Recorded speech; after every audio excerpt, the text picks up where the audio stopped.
Yo, j'espère que vous allez bien les potes. Aujourd'hui on se retrouve pour une nouvelle vidéo pour un thread horreur. Ça va être cool, ça va être cool, ça va être cool. Je crois que ça fait 3 fois que je le dis, non? Sur ce, j'ai envie de dire, on va pas perdre plus de temps. Il y a deux histoires, je vais vous la raconter. Éteignez la lumière, mettez une petite bougie machin, moi ça vous met un petit peu dans l'ambiance et tout, t'as capté. Et c'est parti.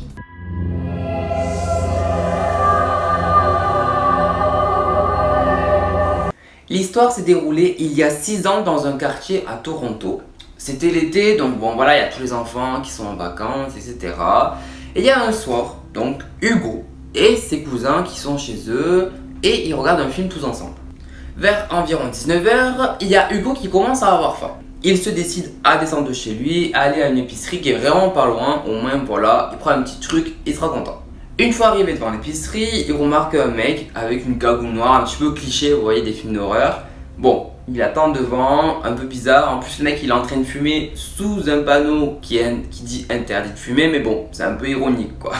Hugo rentre à l'intérieur, ne fait pas plus attention au mec, et au moment où il rentre, donc il y a une petite cloche qui retentit, vous savez, celles qui sont accrochées sur les portes pour signaler que vous rentrez. Directement à gauche de l'entrée se trouve une grande étagère où il y a plein de bonbons, voilà. Comme n'importe quel enfant, étant donné que Hugo a 13 ans, il est un petit peu émerveillé devant tout ça, il ne sait pas quoi prendre, il réfléchit pendant 100 ans. Au bout d'un moment, il y a l'homme qui était dehors qui commence à rentrer.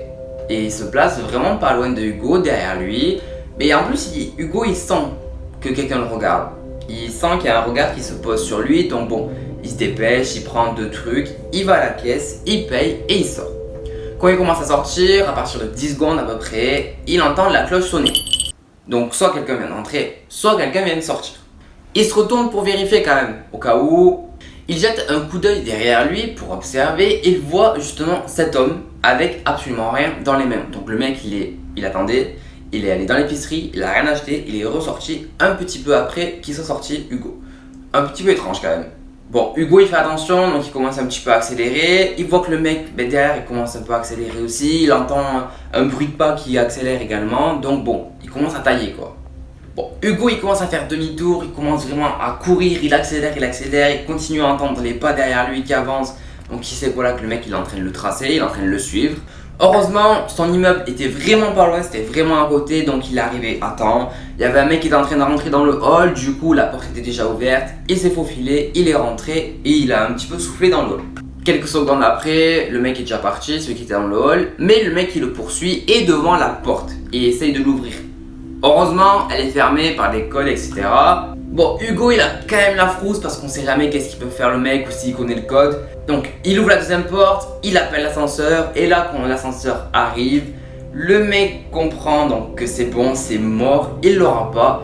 Il le regarde avec un regard très perturbant, c'est pas descriptible.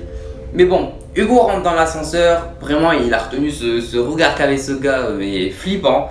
Il est rentré chez lui et tout va bien, il l'a jamais revu et il sait pas ce qui s'est passé.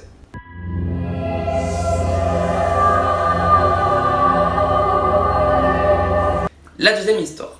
C'est l'histoire de Victor, c'est une personne qui a plutôt peur de tout. Voilà, un peu paranoïaque, elle fait vraiment attention à tout. Pour vous dire, depuis qu'il est au lycée, il prend même une sorte de lame avec lui, voilà, au cas où pour se défendre s'il y a un problème. Mais bien sûr, c'est juste pour se défendre. Et puis, il y a quelques jours, voilà, Victor a l'habitude d'aller courir le soir. Voilà, il part courir, etc.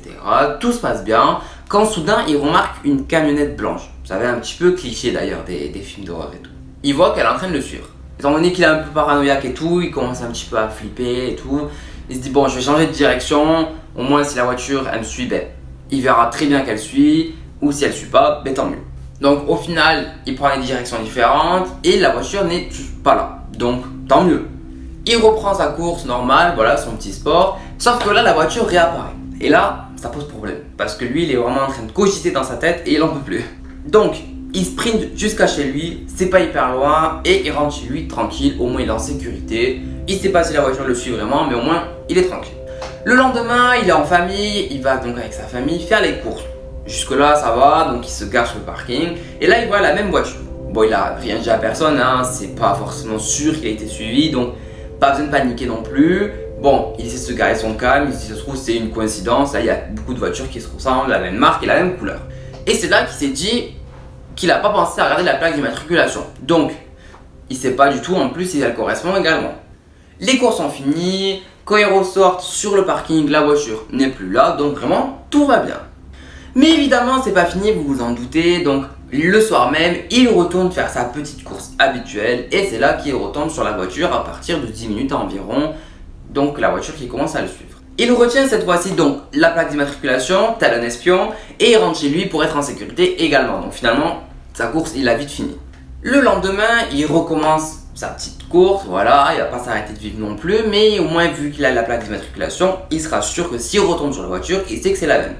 Donc, bon, il court, il n'y a pas de voiture, tout va bien, donc il est plutôt content, il est plutôt soulagé. Mais environ une demi-heure plus tard, il voit la voiture arriver, mais elle est arrivée de nulle part. Il l'a vraiment pas vue arriver, elle est apparue d'un coup, comme ça, par magie. C'est Mimi Mati, elle l'a fait apparaître. La voiture, elle s'arrête à côté de lui, le conducteur, il baisse la vitre, et là, il voit un homme d'environ 40 ans avec une femme à côté, du côté passager du même âge, et deux personnes à l'arrière qu'il n'arrive pas trop à distinguer. Le mec commence à lui demander s'il est pas trop fatigué, etc. En gros, s'il peut le ramener chez lui, donc bon. Victor, il est pas con, il a vite répondu que non, parce qu'on sait jamais. Mais il a juste dit non merci, je vais bien, voilà. Bref.